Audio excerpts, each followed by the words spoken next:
Hello. My name is Nicole Thomas, and today we're going to talk about how to raise the wall of your pot. So let's get right into it.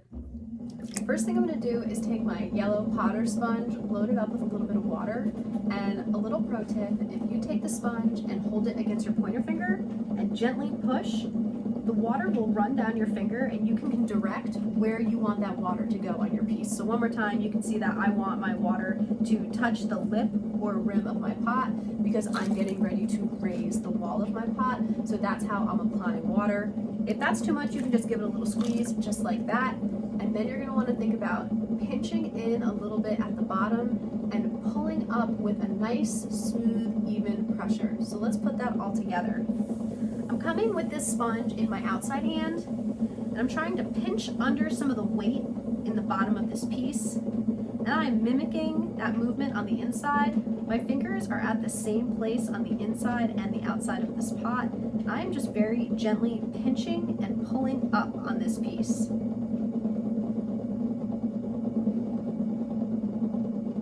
When I get to the top of this piece, I could choose to compress the lip.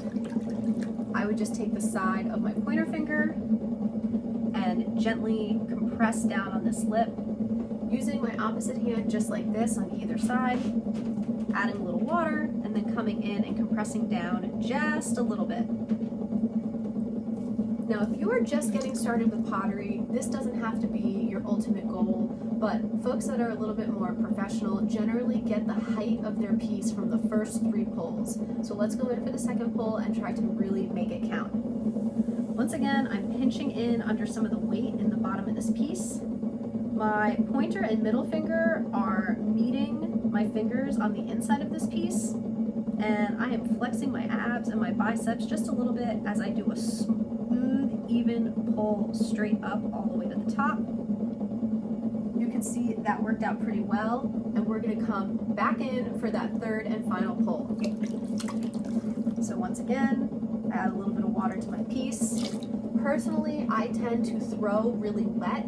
I like to be gentle on my wrists, and I like to work with clay that's smooth. So that's just a personal preference.